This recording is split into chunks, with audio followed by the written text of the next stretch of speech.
Welcome back, guys, to the Bear Podcast Show, episode 15 with me, Sean Scullion, aka the Handsome Stranger, Owen, aka the Bear. We have Aidan behind the scenes, Face for Radio, and today our guest is Emma Heatherington, author, ghostwriter, and everything else. Yeah. Welcome to the show. Welcome up, Emma. Thank you so much. There, I came a long way. Over the mountain. Yeah. So we didn't have to tell you you're coming to the sticks, but Emma, since we've reached out and we've been talking and we've had you on the show, I've started to find out more about you, but now we're intrigued now. I did not know we had an author in our own, successful author in our own back door. But who is Emma Heatherington? Let's jump right into it. I am a writer, author of 13 novels to date, number 14 coming later this year. I'm a writing coach, so I also teach people how to write their own poems, scripts and books. I am a songwriter as well. I've written some songs and I'm a mummy. Jesus. Yeah, You're busy. Busy life, yeah. So where did it all start? I was recently told by an astrologist that people are born a certain way, and she told me I was probably born a writer.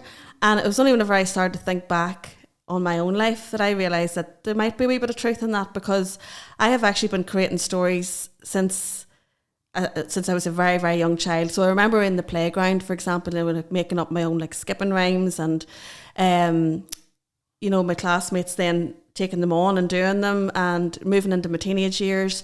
My happy place was sitting with a keyboard and making up song lyrics, and I can still remember some of those songs too, and performing them then for my poor mother and neighbours, and charging them 10p for the pleasure. Big production. Yeah, exactly. Yeah, so it was probably in me from the start. Yeah. I'm the eldest of 6, so I probably had a bit of. Well, I did have one-to-one attention with my mother, but that the others didn't have. And she taught me how to read before I went to school. So I joke that I'm a bit like Matilda. I was always, reading books, and it was a bit of a party piece when I went to primary school, because I remember my older cousins getting me to read the newspaper out in front of their, they were very impressed. This wee tiny 4-year-old reading a newspaper. So maybe that had something to do with it too, So it was just always there. And I think something like that, if you have it in you, it has to come out. And I found my path. I went on to have a career in PR. So again, there's creativity in that too. But I just knew I wanted to do something bigger. I wanted to write a book. And I remember seeing Cecilia Ahern on the Late Late Show. Hard to believe how many years ago that was. It's about probably 17, 18 years ago. And it was just like a light bulb moment. I saw her talking about the book P.S. I Love You, and I just realised that's what I want to do. And I set myself very, very high standards and high targets. I wanted to be published by HarperCollins. I wanted to be interviewed on TV, and I actually started visualising what it would even wear if that day would come. And then I made it happen. Brilliant. And here we are. I love that.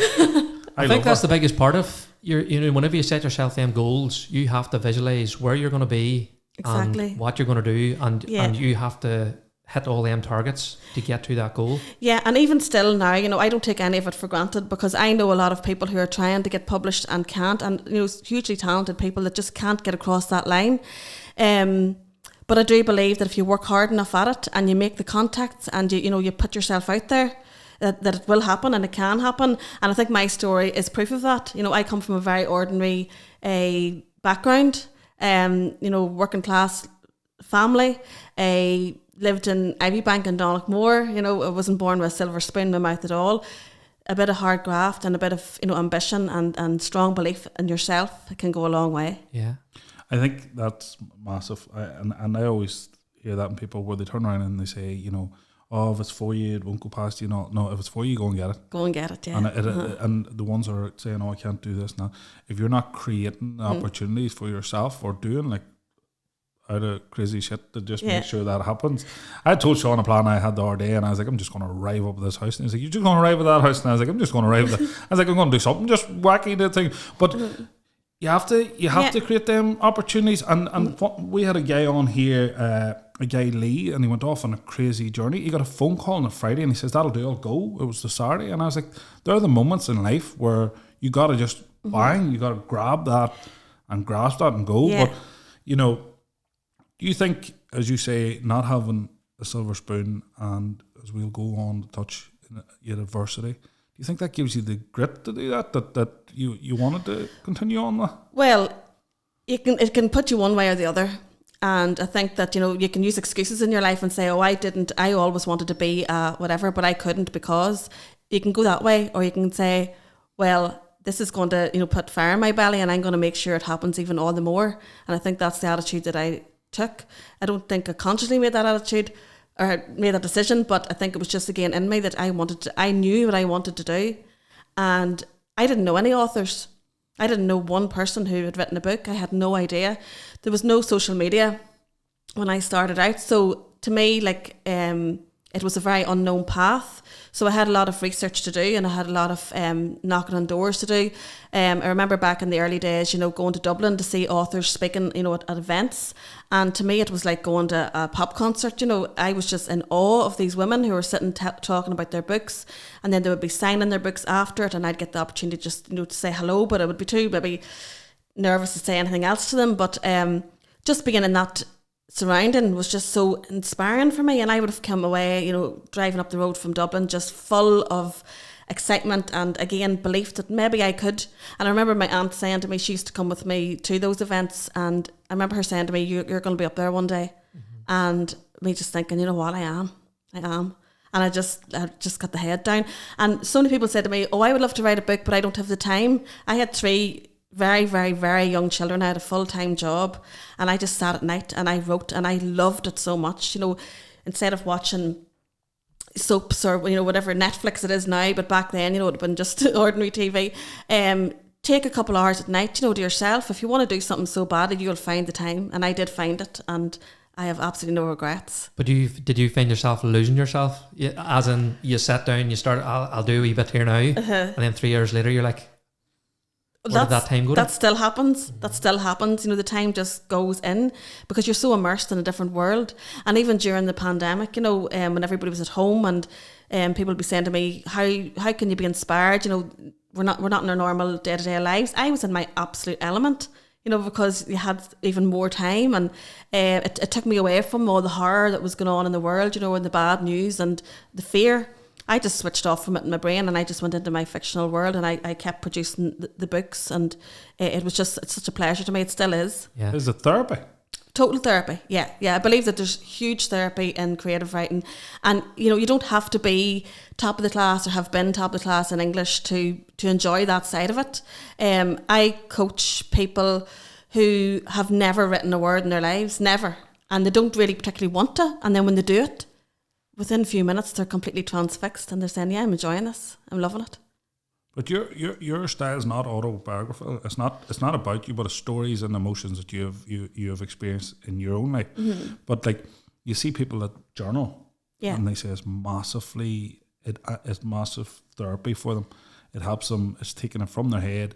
But if you're writing the emotion, it's taking it out. It's like a style of therapy. You're getting it out there, and you're writing it out.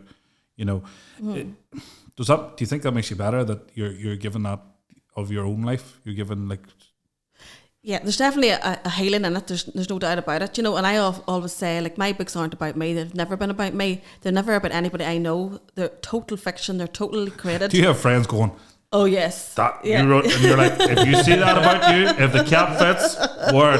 Yeah, run with that if you want to believe it, but it really wasn't about you. So what I find is, I probably put a lot of my own emotion and own experience into the books. So things like grief, you know, grief's a massive area that I have explored. And in most of my novels, you'll find something, you know, in there to do with grief. But again, it's not in a depressing, dragging you down way. It's probably in quite a relatable way, where someone reading my books might go, gosh, you know, I felt like that too. Or I remember being like that. And then by the end of the story, there's always a message of hope at the end. There's always a really like uplifting ending that you're never going to close the book and go, gosh, that was too sad. It might have been sad along the storyline, but there's always going to be a really, you know, nice conclusion at the end that makes you, again, want to think about it for a few days and hopefully then go and tell other people, you know, to read it too. And that's what I aim. I always aim for that feeling at the end. It's very, very much on my mind when I'm writing. You said there about the grief, you know, and obviously you speak so highly of your mum, but you did lose your mum whenever you're such a young age, 16? Yeah, 15, 15, sorry, yeah, just a few weeks after my 15th birthday, yeah. So we lost mummy very, very suddenly, and like I said earlier, I was the eldest of 6. So, yeah, just literally one day she was there and the next day she wasn't. So the shock of that sent waves throughout our whole community. It was one of those things that people still talk about. You know, they remember when they heard the news because she wasn't sick. You know, she died of a heart attack on a Saturday morning and Daddy was away working, and again, there's no mobile phones. We couldn't track him down. It was just horrendous. And looking back now, I honestly do not know how we got from then to now. It was just life-changing in so many ways. And I think like Prince William, for example, talks about being in a club. You know, you're in a club that you didn't even know existed, that you didn't ask to be in, you didn't want to be in, and your whole mindset completely changes because now, like I still look back and I think, did that actually really happen? You know, and I look at my father and I look at my siblings and I just go, why did that happen to her? Why did that happen to us? And you do go through all the different levels of emotions, and even like I'm in my 40s now, I'm a mother myself, but it never goes away. It totally transforms and shapes your life. And I'm sure anybody listening who has lost a parent as a child can relate to that, because it's indescribable. It's pain that no one ever should have to really bear. You know, it's awful. But we always think that she lives on in each of us, and I do see her in in every one of us. You know, like my brother's a singer. She was a brilliant singer. We recently discovered the most magical thing. Like I often wondered, you know, and I'm asked all the time, like you ask me, how did you know, or when did you know that you were going to be a writer? Well, we discovered just a few years ago that we discovered her diary, and it wasn't really a diary, it was like a wee notebook, and she had written song lyrics, and she was 17, and she'd written a song called What Is Love, and it was just her own words. Now, we didn't know that they were her words, so we Googled and checked, was she writing out a song? She was a big James Taylor fan. Maybe it was a James Taylor song, but no, it wasn't. It was her words. So my brother picked up the guitar and he put music to her words. Oh, so it's like a co-write, you know, from Beyond the Grave, most beautiful song. So, but it made sense to me. I realised this is where I get this from. And things like that are just absolutely magical, you know, that we discovered that she was a writer too. Creativeness. Yeah. So there's wee bits of her in every single one of us. And, you know, I can see my sisters looking like her as well, and I can see myself now looking a bit like her. But she just, you know, she missed out on so much. You know, there's 15 grandchildren that she never got to know. She never even got to know her own children because the baby was 8 months old when she died. So it's lovely to talk about her. You know, it's lovely to remember her, and she was such a vibrant, beautiful young woman, and she was only 36. 36 years of age, young woman. Yeah. That's brutal. Yeah, it is. You had to grow up overnight there. Quite literally, yeah, we all did. But I suppose me and my sisters next to me, for the first few years, you know, it was kind of down to us to keep the wheels in motion. You know, eventually Daddy had to go back to work. He had to put food on the table. We had to learn how to do things like, you know, cooking, you know, taking on that wee motherly role completely, you know, from the day-to-day practical things to making sure their homeworks were done in the evening. You can imagine, like, they were like all big wee ducks, you know, they all had to have their homework done. Their school uniforms had to be ready every Sunday evening. Christmas time came round, and, you know, we had to go shop. I remember Daddy like giving me the money and the cash and saying, go you and get the Christmas stuff. And like, I was only 15, and Christmas morning came, and Mummy used to put all our stuff out in a chair, you know, with all a chair each. So I was trying to do the same thing for them, and then Daddy, I remember him standing looking, you know, on Christmas morning, and he says to me, where's yours? And I had forgot to get myself anything. Oh God. So it was one of those, like, again, those heart-wrenching moments. You just go, everything's different now. You know, we're never going to get those Christmases back. But my aunties, I have to say, Mummy's sister, she was youngest of 7 girls, and her sisters were just phenomenal, and they propped us up in those early days. Like my Aunt Ethna had 6 children herself, and she took us all that Christmas Day for Christmas dinner, and I remember her crying as she was serving it out, because she just lost her baby sister. Mm-hmm. So no, it's a long time ago now. That was 1991, and but it just never ever goes away, that trauma. Yeah, absolute trauma. Mm-hmm. So what I like to do now is remember her at every opportunity, acknowledge her in every opportunity, and pour that raw grief and emotion and love into stories that can hopefully help other people who maybe have gone through something similar. And then your books just live on. Exactly, and she lives on. Yeah, exactly. Yeah. I think it was lovely at the start of the show when you were talking about her reading and the love and the how she shaped you on this path. But that's rough. But let's move on. You get me here, because I just think it's just like, I have 2 young children, a wife, and like that, and fair play to your father. Yeah, he's some man. Yeah, he really is. Boy, that's tight, right? You're getting me here. We're going to go on. So, right. Then what? So, as you say, it was the practical side. You're still 15. You haven't done your GCSEs, and were you, let's say, your thing in school? Did you have a flair for it? Is that what you thought, or was that not till later in life? I remember really, really enjoying English class, like really enjoying it, and it was the creative side of it, So, not necessarily reading like heavy books or anything, but just when the teacher would throw out a challenge like writing a poem or writing a story, I seemed to have a bit of a flair for it, and a real love for it. I went on to do my A-levels. I did history A-level, which was very essay based, and I did French, which I loved. I did accounts. I've no idea why I did accounts. It just doesn't sound like it goes hand in hand. It was a new subject at the time, and I just picked it.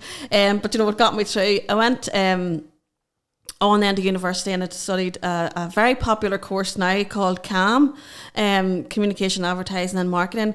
It was a very young course at the time, and I remember my careers teacher saying to me, that's a Mickey Mouse course, go back and do law, That's the one you want to do when you want to go on the rip in university.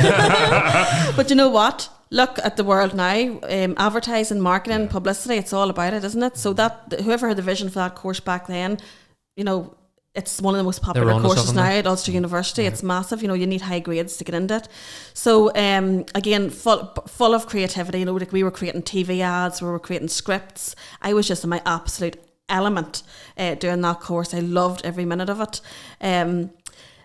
Then in first year, at the end of first year, I used to work in a lovely sandwich place in Donegal, and I remember feeling really unwell one day, and my boss then said to me, I think you're having a baby. And I was like, no, I am not. Like, I was only 19. I am not indeed. And she says, yeah, you are. There was something in the hand. It was just, I think something just turned me, and she spotted it straight away. And I just went, whoa, no, this was not in the plan. Like, Mummy and I died 4 years ago. Yeah. Daddy had 6 of us. I was like the captain of the ship, his co-pilot. And all of a sudden, there was going to be another wee mouth to feed. So I had to take a year off. I went back and I finished the first term, and then I took a year off, which was brilliant. You could do that, So it's half of second year done. Press pause, if you like. And my daughter Jordan was born that March. So that was another whole new chapter. And I know it wasn't in my plan. It wasn't ideal, and I have 2 daughters now who are in their 20s, and they've no notion of having babies, and that's brilliant. They want to do other things, and it wasn't in my immediate plan. But she gave our whole family the most wonderful joy and focus, because we were completely still reeling in shock.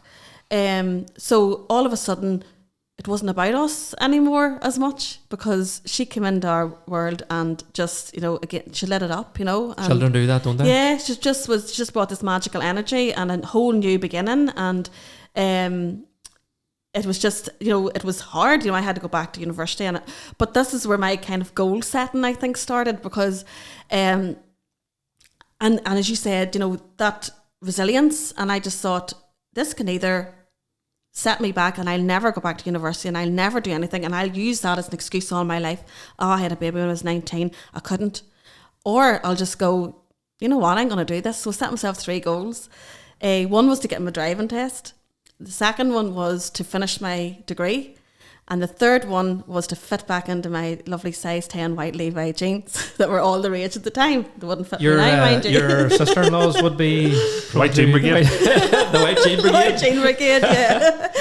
Yeah. So, again, hit those goals, hit those targets, and away I went again and got the degree finished and fitted into those jeans again. Funny how you say that, especially young pregnancies and babies, if they're, the couples aren't together or they didn't plan it and all. There's always that at the start and everyone's running around and all. And I always be like, don't worry, because the wee gifts, when they arrive, they'll change everyone's mind because they're just lovely. They're wee, they're wee gifts from God. It's funny how people always panic and they hit the panic buttons and they worry and they thing. And I've seen it and I'd be like, don't worry, because when the baby's here, it'll all change anyway. That's it. And it's no walk in the park. Having a baby is life changing. And again, looking back, I don't know how I managed, because my wee sister was only 5, she was only P1.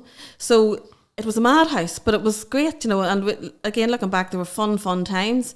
I often say to young girls, who might find themselves in that position, please don't let this define you. This is not everything about you. Because now, teenage pregnancies, young pregnancies, it's a big thing. So, it doesn't mean that the career's over, that the game stopped, that it certainly doesn't. There's a massive pause button. There's a pause, yeah. Because there's a lot of work. Pause. And sometimes that's a good thing, because it kind of lets you reflect and get back on the horse, as they say, and get out there again. So, but do you think, all them things, especially with what you do, and it's the creative side, the person you were to the person you then are, they completely change. You don't you won't recognize yourself before you had a child. The how you think now once you have a child, it completely. I know people said that to me before I had. It used to annoy me. People patronize you and they'd be like, "Oh, you'll know yourself," and that was the most annoying thing. They'd be like, "Fuck off, I don't know." Or you get your sleep now and you're like, "I don't need that advice either." But what I mean is, it does change. So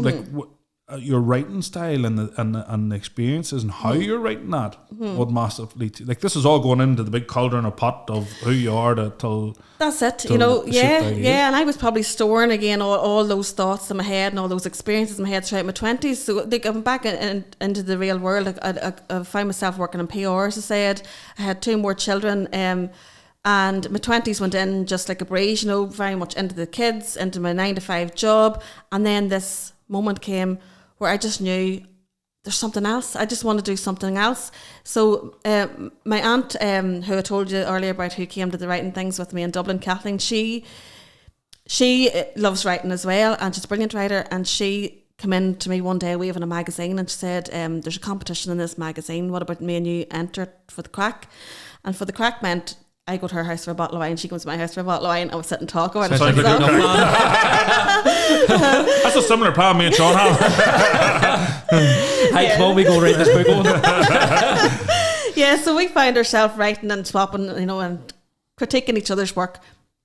Sent it off in the post, blessed it and all, and saw it in a smirry way. And I can't let something go like that. That wasn't it done. So I was obsessively checking this magazine every week to see if they'd announced the winner.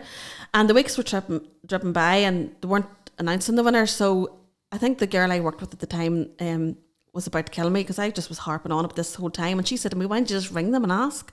And I said, "Can you do that?" She said, "Just ring. It's just an office. Ring the office and ask if they picked their winner or when would they pick the winner."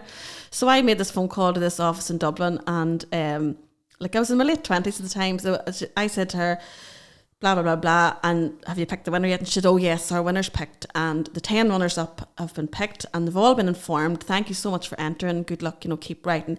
Can I ask your name just so I can let the editor know what you called?" So I said, "My name's Emma Heatherington," and there was this big long pause, and she said, "Did you not get our letter?" And I said, "No." She said, "You won the competition." Oh, Jesus. So I went, fucking knew it. Why did I ring you? leaving me hanging like this. So I went from the floor to the ceiling in the space of a few seconds. So again, that kick-started, I suppose, confidence. And I thought, maybe I have something here, maybe I'm onto something. I think you're underselling it. I think you knew it was good, because you're ringing up and you're like, "Listen, where is my trophy? Where is my first I think prize?" that was just me just being a control freak. I think really did. Emma, so I do think you downplay some of the why your success come around, why things, because you did go right. You did go right. And, you know, you just say that flippantly, but I think sometimes you have to say, I thought it was good. And I want to know how you wrote better. Exactly. I think, again, it comes down to that attitude of don't miss an opportunity. You know, like I wasn't just doing that very flippantly. I was doing that quite seriously because I wanted to do this. And I saw that as an opportunity. And it was a massive opportunity because that story got me noticed by a publisher in Dublin. And that story led to me getting my first book deal. So it was a huge opportunity and I was right to make the call because I wasn't taking it lightly at all. And so the first book deal came along. It was published, Crazy For You was my first book, and it was published whenever I was 30. Again, writing at night, writing around the day job, writing around the kids. And it was launched in Easton's in Belfast, and it was such a lovely evening of celebration. And then that's just where it kicked off, you know. The books kept coming. Did you do a sign-in in Easton's? It did a sign-in, yeah. Did you have the Donegal Massive down in... Well, I often joke there wasn't a light on in the village because they were all in the bus. We took a bus, you know, through country bumpkin style. The Bus one to thing about Belfast. around here, people love the sport dome. They love the turnout. Yes, there was, and it was something different, you know. Like there was nobody really else, I suppose, writing novels and going to the big smoke in Belfast, to the big Easton store. Malky Cush was there. He was the MC for the evening, and we went and partied after. He'll not miss an opportunity either. Well, to be fair, I asked him. And it was great fun. It was great fun. It was a magical moment. My aunties were all there. You can imagine, you know, they were so proud, and Daddy and all my siblings and kids and the whole lot was there, and that of some brilliant photographs of that night. It's a precious moment, you know. I'll always cherish that. You know, it's a bit like having again your first baby. You know, it was the first baby book going out in the world. So Crazy For You went out, but it was published in Ireland only. And again, there's a big business side to publishing, you know, as you can imagine. So I didn't really understand that didn't mean, you know, you were going to be able to make money out of this game. Yeah. You know, it's a very small pond, a very small market, but. Again, I just wanted to get bigger and I wanted to get to HarperCollins. You know, I had set my goals quite high. So this was an Irish publisher. I ended up writing 7 books with Irish publishers. So small audience, very small audience. But again, it's a craft and my craft was getting better and better. But I still hadn't hit that wee niche. I still didn't know if I was writing the books that were really true to myself. I knew I had more in me. They were more leaning on comedy. And I wanted to go for the big, hard-hitting books that made you really feel something. So I knew that had to come one day. But then life changed massively for me and everything kind of went, again, the pause button was hit, let's say. The book deal wasn't renewed by the Irish publisher. Blessing in disguise now, can I say. But at the time, I thought, that's it. That's my writing career over. And I went back to the day job and back to PR. And it was tough. I feel like defeat. Total feeling like just like pressing rewind and going back and just saying this it's not working. I just had to admit it. You know, I had bills to pay. By this stage I was a single parent. I was living in a rented cottage. I had completely, I suppose, just lost myself. I didn't really know if I was ever going to get this back again. Times were tough. You know, money was non-existent. I had no car. I had no job, but no book deal. So I had to just buckle up and just go back and go and apply for jobs. And it was a big change. But there's obviously a grit in you, and there's we get it done at whatever it needs to be. So then you're back there, and did you still have a burning urge to write, or did you think, right, I'm done with that now, let's just get through this? Or well, I spent most of the time when I was working dreaming about stories, you know. So again, I don't think it ever can leave you. I had to make a decision though financially. I had to pay. I had to put again food on the table. There's mouths to feed, you know. There's bills to pay. So it was just like maybe setting the dream to the side for a wee while. Never ever having given up on it, but just saying it's not working now. But I know this is gonna come back, And I just had to get up and get on with it. And like I had to travel about an hour and a half every morning, get the kids out to school, like, and I just was relying. And I was such an independent person all my life, and I was used to being in charge. And all of a sudden, I felt that the wheels had come off. You know, it wasn't in my control anymore. I had to lean on other people for support. You know, I had to ask for help, from the most practical things like childcare to finances. And I just had to, it was a struggle. It was a dark time. But then now being on the opposite side of that, do you feel like that's what you needed? Quite possibly. And again, you know, all those hard knocks, I think, make a better writer. It gives you that drive and the determination. It's like, right, I'm back doing PR. This is not for me. I know that my purpose is what I've been doing. Yeah. So how do I get back on track again? Yeah, and it was a chance or a time of just having to weather the storm and know that, and that self-belief, having that and not losing that. You know, I lost everything else, but I still held on to that self-belief because I knew I had it in me. I just knew, and I knew the book I wanted to write. I just had to get the idea. I knew the type of book I wanted to write.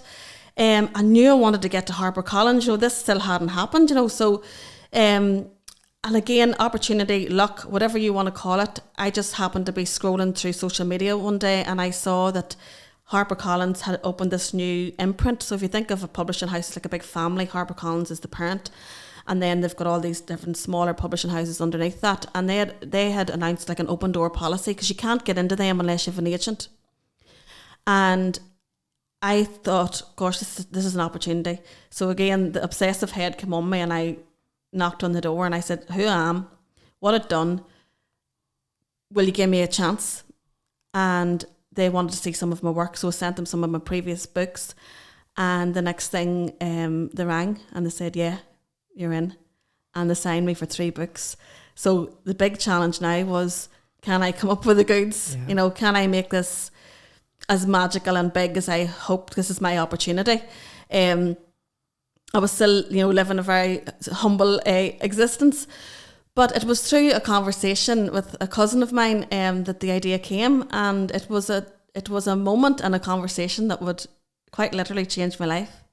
I just didn't realise it at the time. Yeah. So Kieran had a kidney transplant when he was a baby, and we used to watch Long Lost Family, the programme with Davina McCall, and I'd be watching it in my house and he'd be watching it in his house, and we'd be texting each other afterwards, marks out of 10, how much did that episode make you cry? And it was 10, it was brilliant, you know, because I love a good blub when I'm watching anything, you know. So he just happened to say to me one conversation, he said, you know, I feel like that sometimes. And I said, you don't have a long lost family, what do you mean? He says, no, I feel like there's somebody out there that I need to say thank you to, the person who made the decision to save my life, the person whose child died so that I could live. I'm carrying this wee girl's kidney. She's keeping me alive. She died when she was 5 years old. He knew her name, but he'd never met the family, and he just wanted to say thank you. And I just thought, whoa, there's a story in this. So I went away and I worked up my own fictional version about a girl in her 30s who has had a second-hand heart, as she calls it, and she wants to thank the donor family. That book became the legacy of Lucy Hart, and to this day it's still my biggest selling book. It just went absolutely bananas.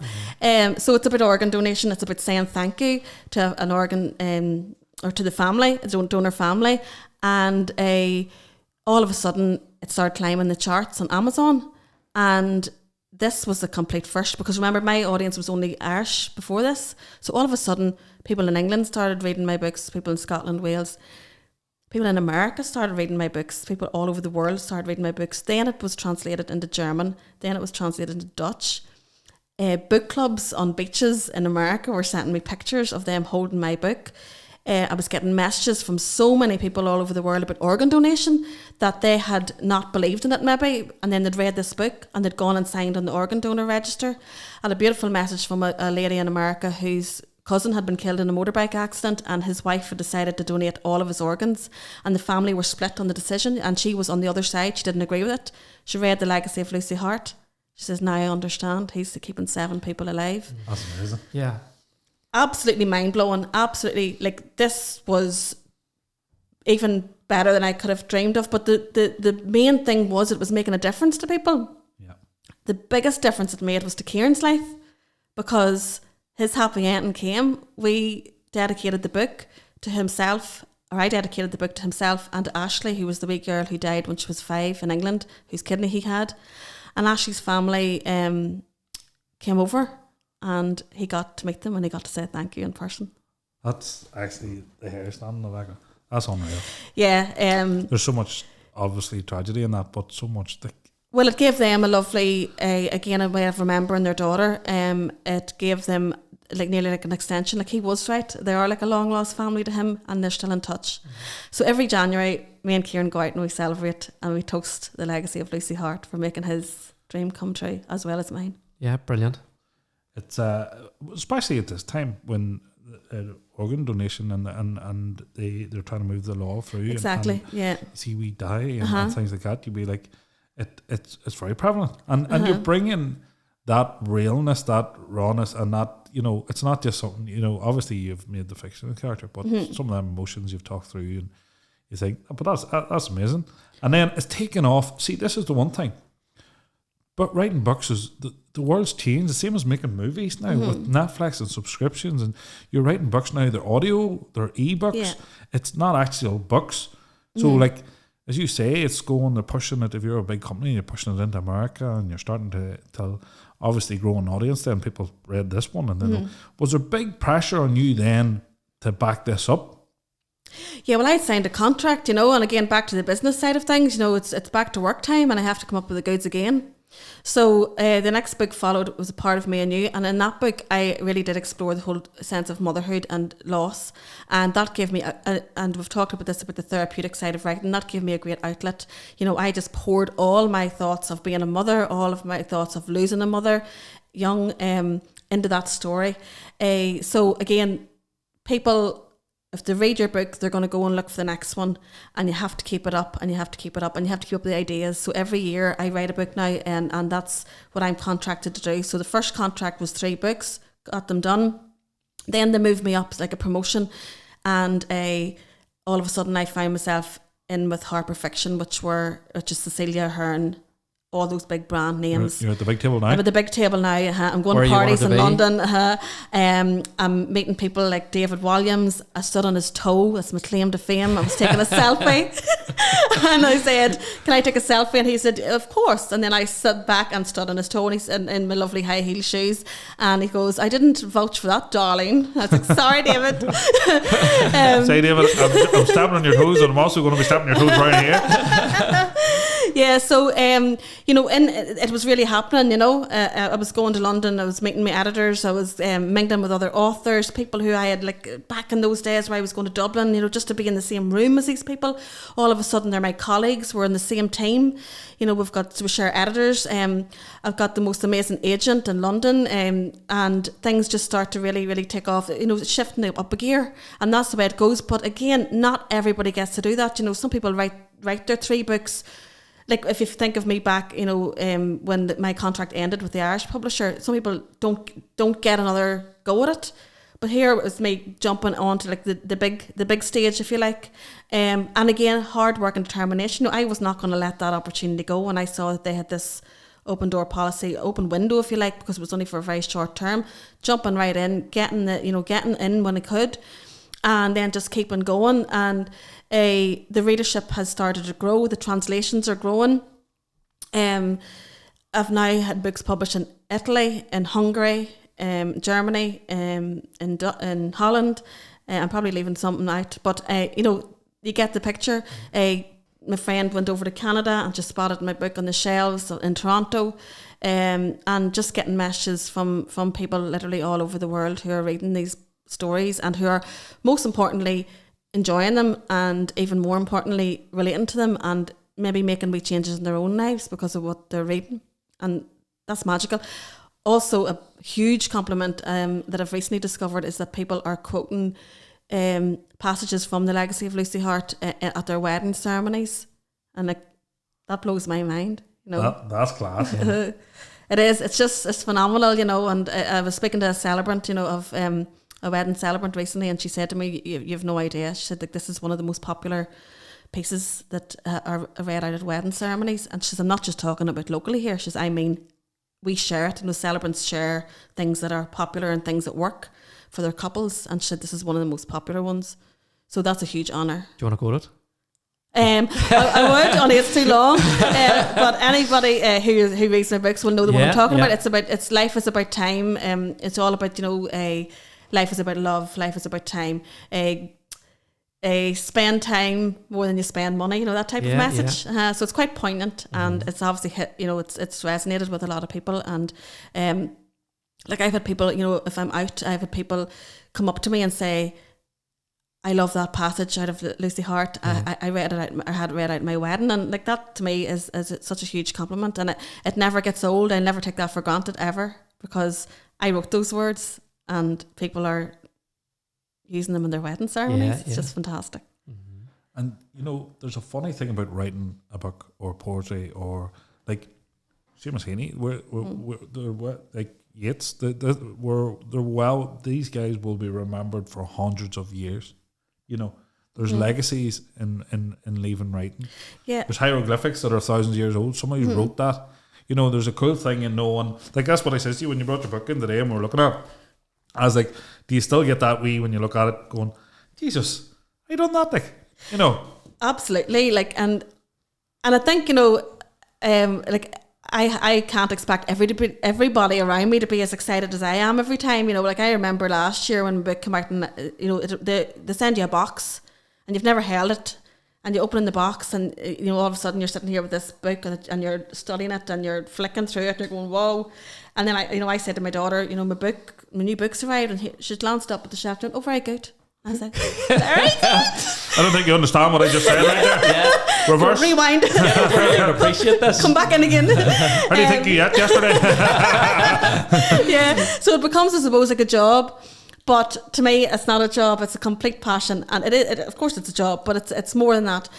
So, like, I will still go into Tesco and stare at it, and just stand there and look, and just go, "Oh my goodness!" There must be some pressure, but if you're getting that, and you have another one, and you're like, right, and then also, like, you're like, did you think that one would do well, or did you know, like, have you were like, that was brilliant, I enjoyed that, or has one surprised you, and you were like, well, that book wasn't as good as two or three I wrote, the one that's, because it's funny, as me and Sean do podcasts and we go on, we sit back, and the ones we enjoy, they're not always the ones that do the most, and it's not we enjoy it all, but I mean there's certain ones that might not do, but you're like, you still have, I think we done well, or that sense of achievement in it. And I was like, we can't tell anymore which will, we just roll with. That's totally true. Say exact same thing. So, for example, like there's no dread, like an author's dread before a book comes out, and that's when you'll start.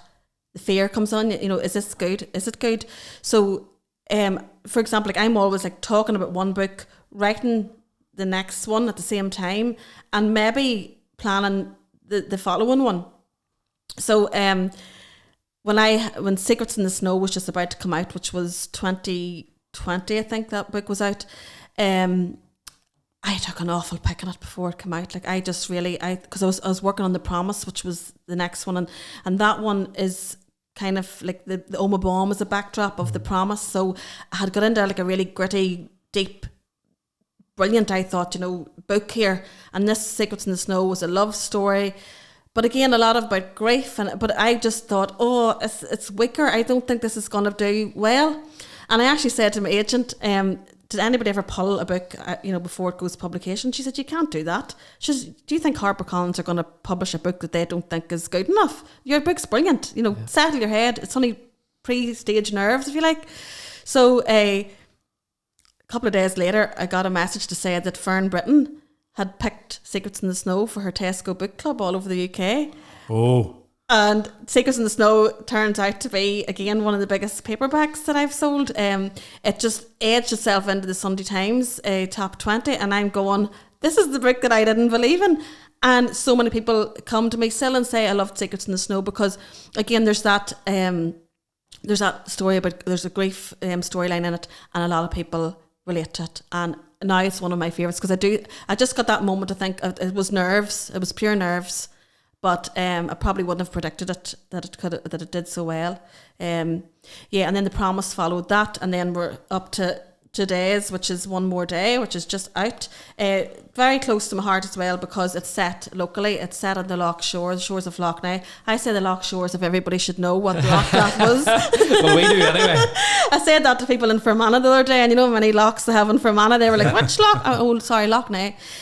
So it's set in the shores of Lough Neagh and West Cork, which is another place I absolutely adore, because when I won that writing competition a way back, my prize, as well as having the story published, was to go to a beautiful place called Inchydoney Island in West Cork. It's stunning. So in a bit of a full circle, this book is based in that area as well, and Inchydoney Island is actually mentioned in it. So that just hit the shelves just this week, and so far so good. Brilliant. Yeah. But it's not only books. It's not only your books you've been doing. No, that's right. So I have had the most fantastic fun times working with a couple of very well-known country superstars from our own patch here. I wrote Philomena Begley's life story, which is called My Life, My Music, My Memories. And that woman has lived so That must be a big book. It was fabulous. And she's still writing it. She's still writing it. She's probably going to need a few more chapters now. We could actually go back and do volume 2. She's phenomenal. She's phenomenal. She is the queen. You know, she's the queen of country music for a reason. What a woman. And she's still doing it. Like, she's still doing it. She still sounds amazing. She's still drawing crowds everywhere. Say, they still, even young ones, even young ones, show up in their droves. Like, yeah. She has that. She crosses generations, you know, she has that warmth. I think part of her magic is that she's never really changed as a person. She has time for everybody. I just loved learning from her as well. I watched how she mingled with people before a show. A lot of people don't, they're too big to do that. Philomena gets straight in, she talks to people by their name. She doesn't pretend she doesn't know somebody just for the sake of, I'm a big superstar here. She knows you, she'll chat away to you. I just loved spending time with her. She's a very, very maternal person. We just connected. We spent loads of time up in Bundoran, up at her home up there, and we watched Fair City and we ate Chinese and we just chatted and got the book done, and it was brilliant. Enjoyed the crack. Great crack, yeah. Back to writing with the wine. It was the same as your auntie. We're developing a pattern. Well, you know what? Most of it was done like during the day, and I would interview her family. She's got a huge family as well. But my favourite part of writing Philomena's story was her early days in Pomeroy, her growing up in Pomeroy, and how, again, very humble background, and how she was discovered. It's a fairy tale. And to write someone's life story is very different to writing a novel, because it's not fiction, but it still needs to be dramatised and it still needs to be emotional.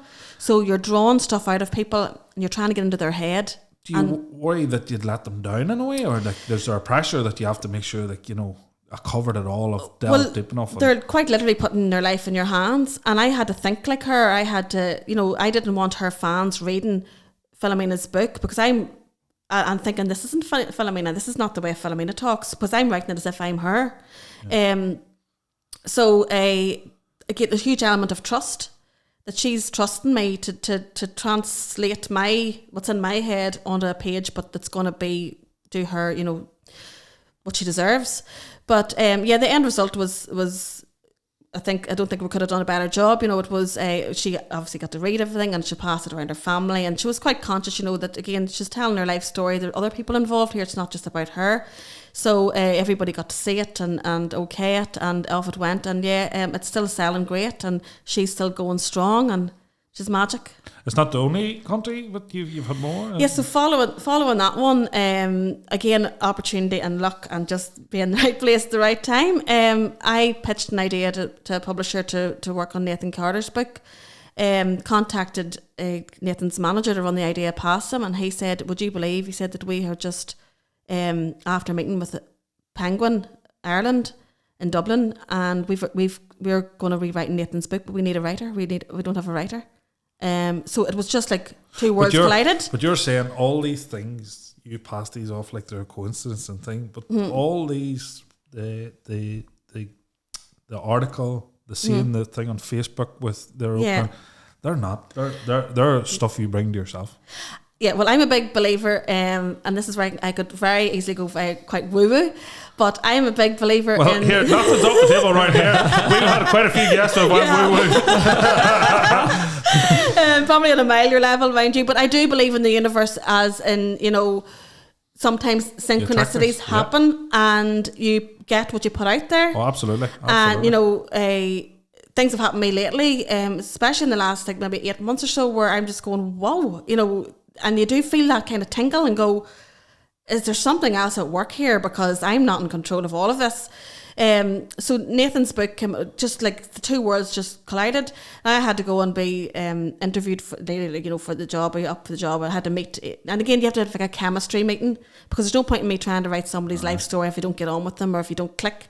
The minute I met Nathan, I just thought this is going to be deadly. And it was. We had such fun. I toured on his tour bus around England and Wales. He's a rock star, like. He is big stuff. He is big stuff. They're in their droves. In their droves, yeah, and such Wagon a wheel still loyal, rocking, but the most loyal fan base. He's super talented guy. he comes across a nice guy. Yeah, and he's brilliant fun. Aye, but you know the way after a period of time, and you see he's all like he's bound to be tortured, where he's like like Sean's tortured. But not Sean that. Sean's an ass there getting his tomatoes and they're looking pictures. He's like, okay, but that man round here literally is as big a name as any rock star in the world. Like, he's as well known as any of them round here. Yeah. So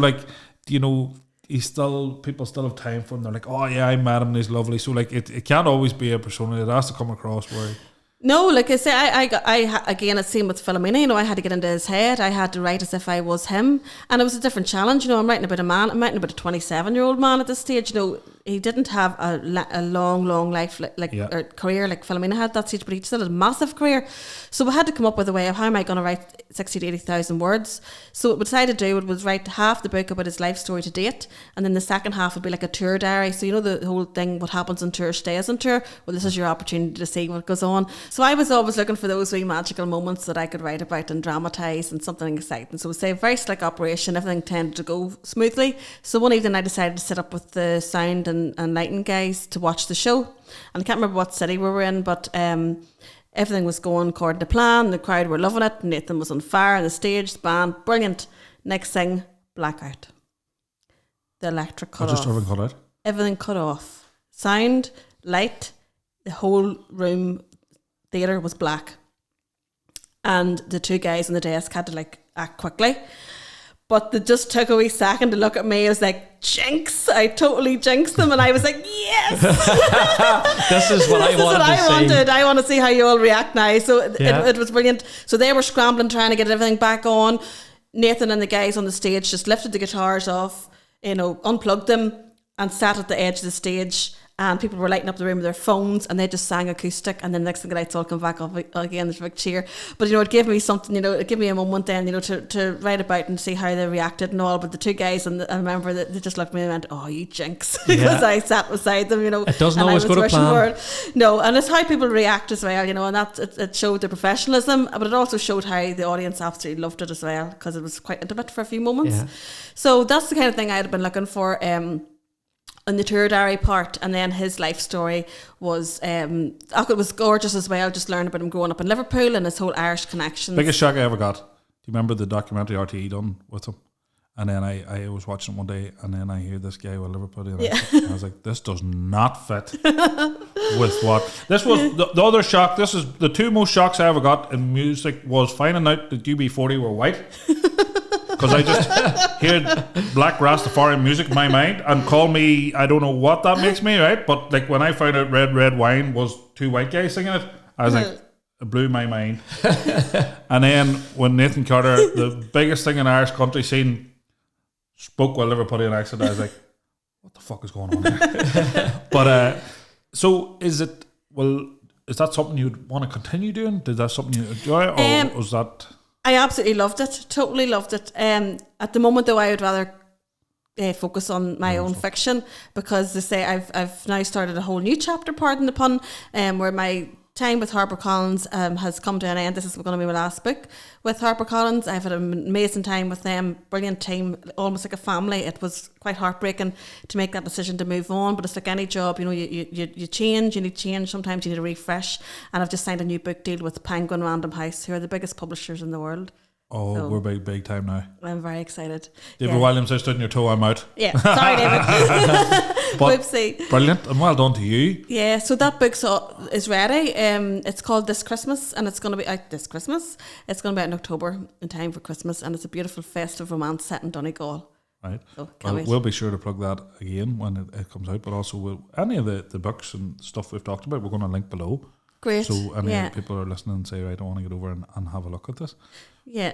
But so then you're now, is that a done thing? We're leveling up. We keep going, or is that just like this was the natural progression?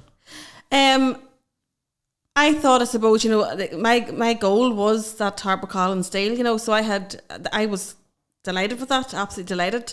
But I suppose, you know, readership does grow, and sometimes I said, you know, you're working with a team for a long time, and sometimes you just have to again shift up a gear. So this is probably a natural progression.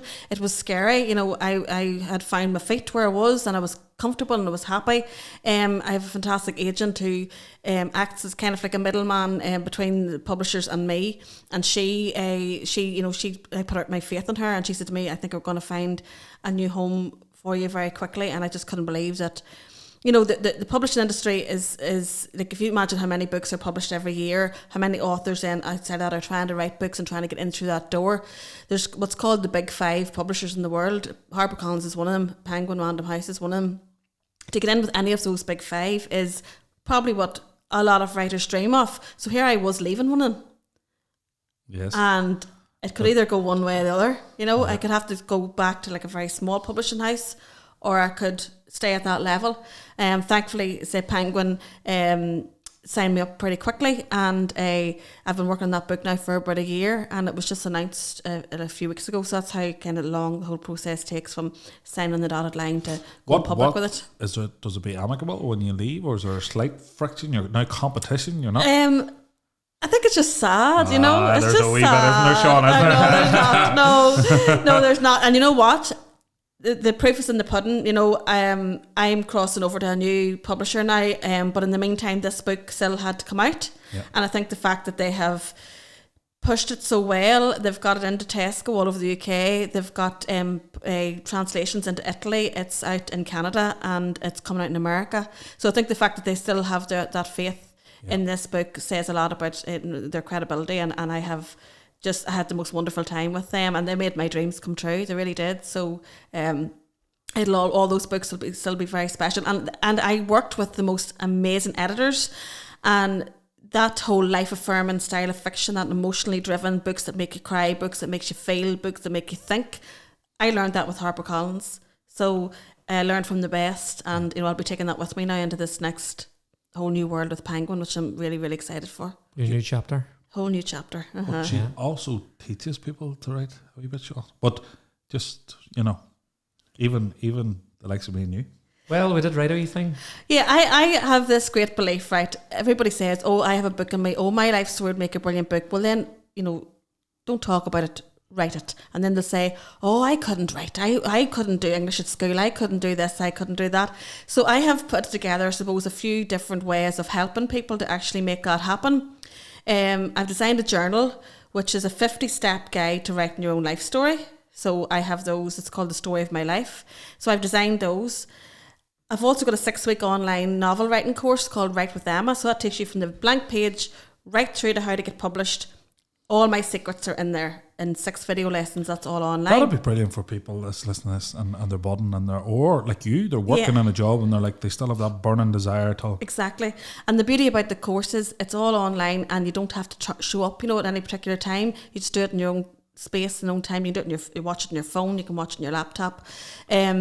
there's no deadlines, you know, you do it at your own pace. I also do one-to-one mentoring, which I'm going to be moving into a lot more now. So say if somebody is seriously wanting to write a book, that I will coach them personally, you know, either on Zoom or if they're nearby, one-to-one in person. Yeah, because they say there's one book in everybody. Yeah, absolutely. But and I think everybody's life story is special. Everybody's got their ups and downs, their highs and lows, that they should record, even if they don't want it published. I often say, you know, like if you take, you know, your own parents' life story or your grandparents' life story, how precious are all their memories? And once they go, they're gone, unless somebody records them. So this journal that I have actually allows you to sit with your granny or sit with your mother or father, and it doesn't have to be like life-changing literature. I mean, just their thoughts, their memories, their school days, the first, you know, their best friends at school, the subjects they like, their first job, their first love, and you just get a lovely, you capture their story.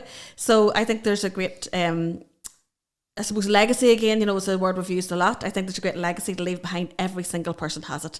So I can teach you how to write your books. I also do workshops, and I trialled a wee poetry session with you too earlier. So I would love to hear. I want to disclaim here. Sean has wrote poetry before. I'm new to the industry.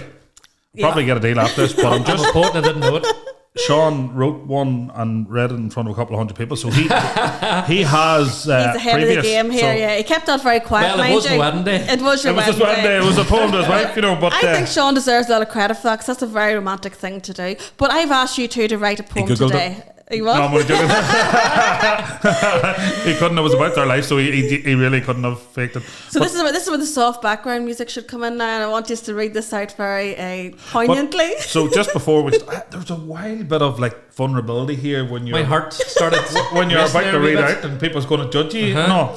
And then, so you'd give us a couple of pointers. On so just so they know that we haven't copied each other, because it starts, each line of the thing is started the same. But Sean's going to go first. So the challenge was to think of someone that you really loved, and then I gave you 4 pointers, if you like, or 4 guidelines to write along. So creative kind of guidelines, but the work is all your own. So take it away, Sean. Can't wait to hear it. And just as we go here, I would like the people. You're laughing here, but try this.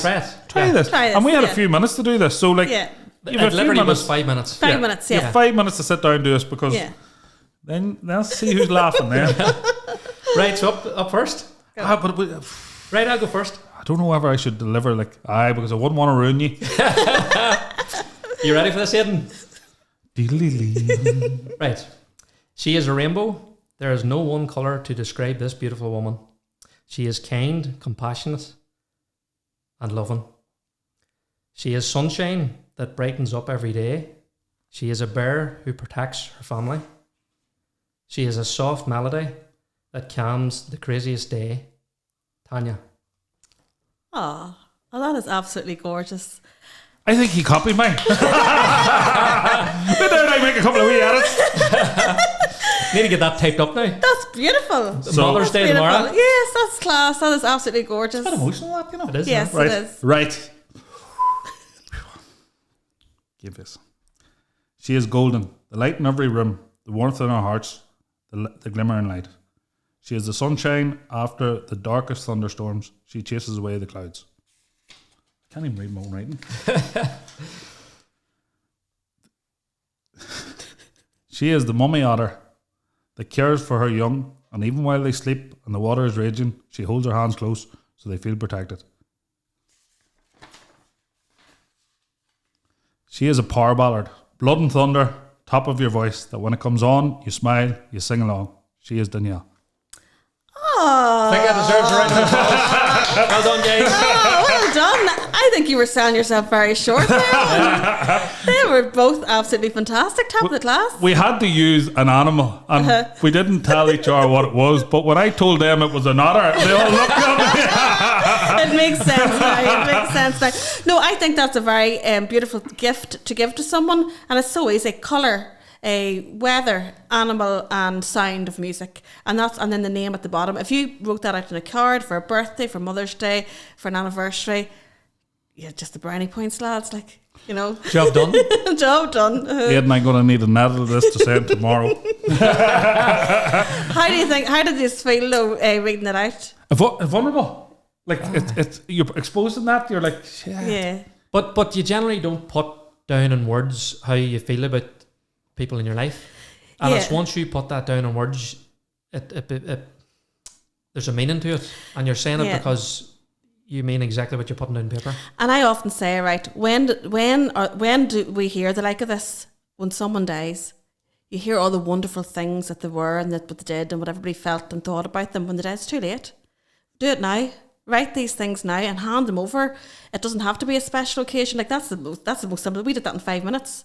You know, and I have lots of wee tools that I do in workshops. I've got a workshop called Soul Searching, and it's a 90-minute workshop full of wee nuggets like that.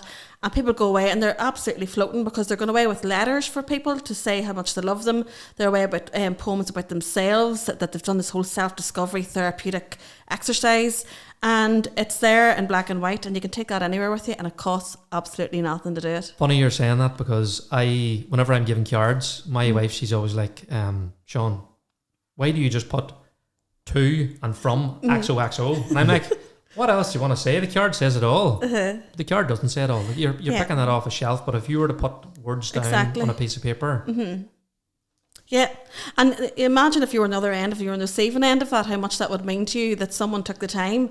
And I say 5 minutes is all it takes to actually put that into words. And it's a lovely exercise to do even about yourself.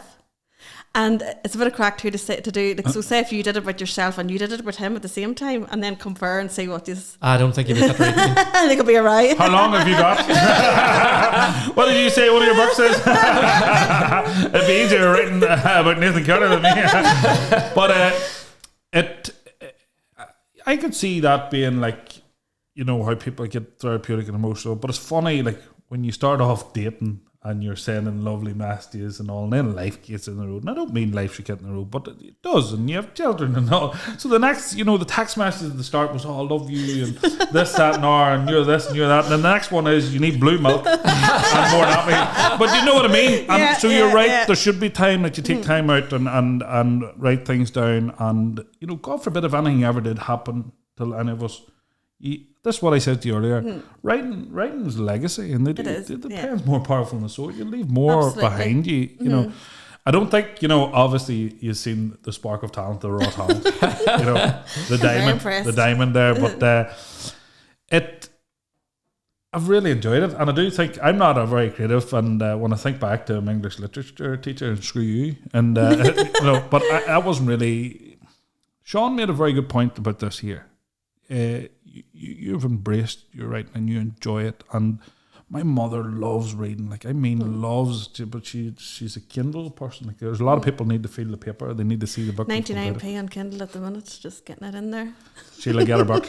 But for me in school, the likes of reading and writing, it was always, to me, it was a chore. It was something, right, come on, you need to do this. It was always a chore. And like, I'd hold my hands up, I've half read 5 books, but what would...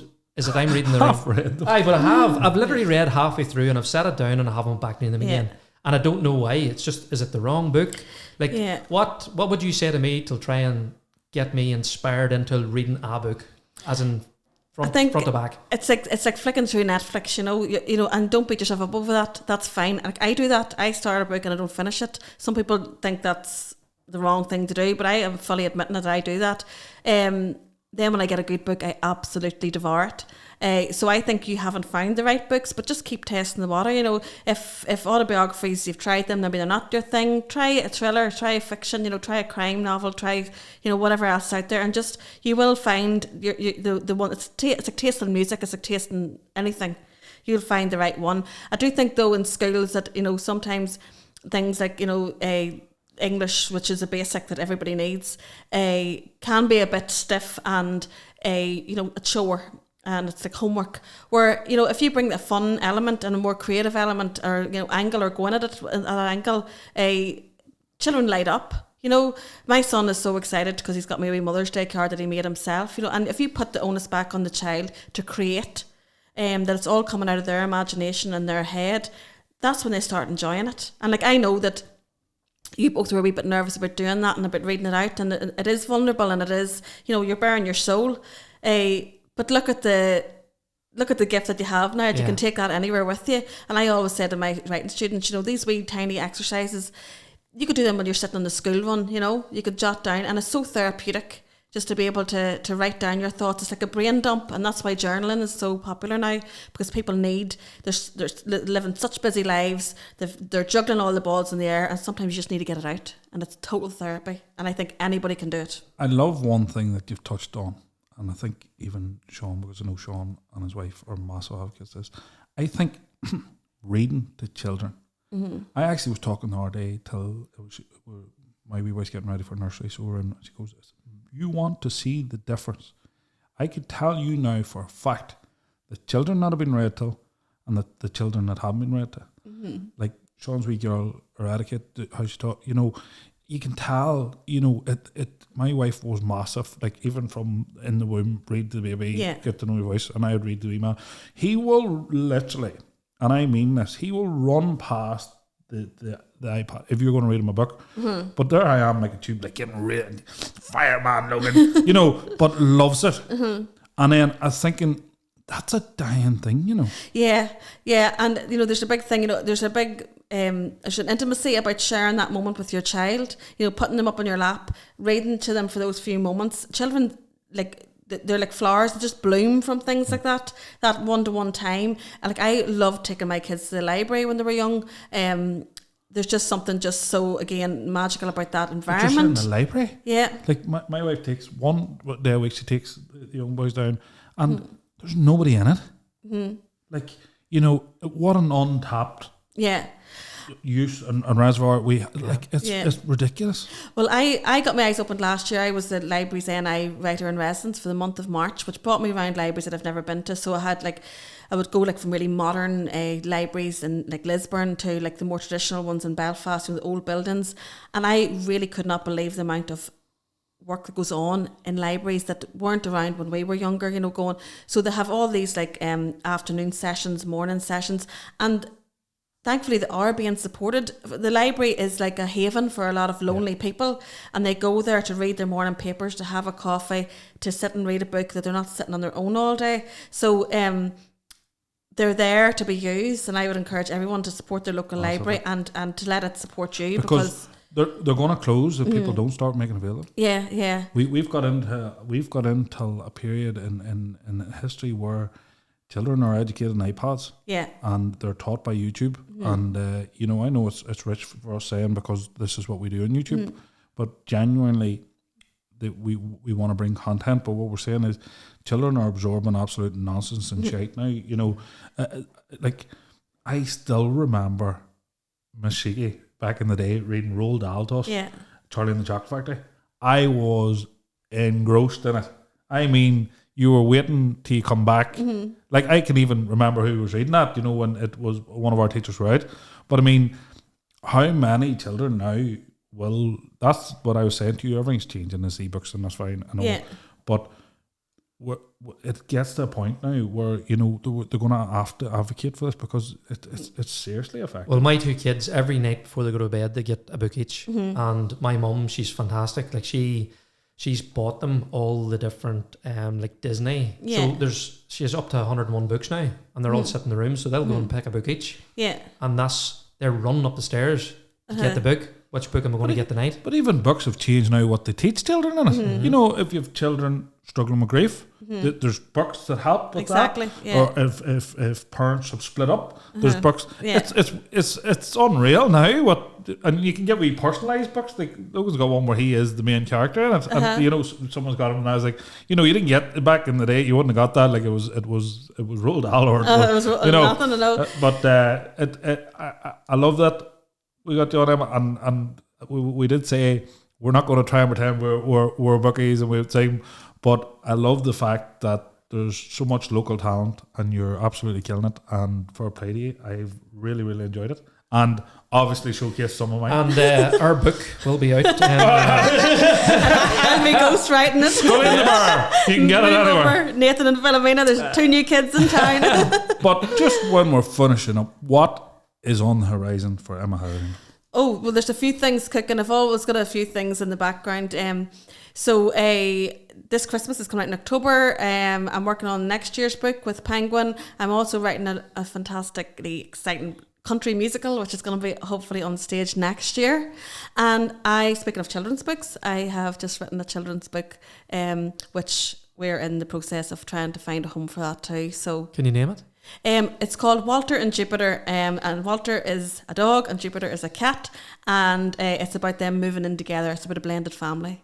So again, Lovely. lots of messages. Yeah, Nice. yeah. So looking forward to that. Well, Emma, we'd like to wish you every success and thank you so much for coming on. Thank you very much. Thank you. We need a big clap at the end there.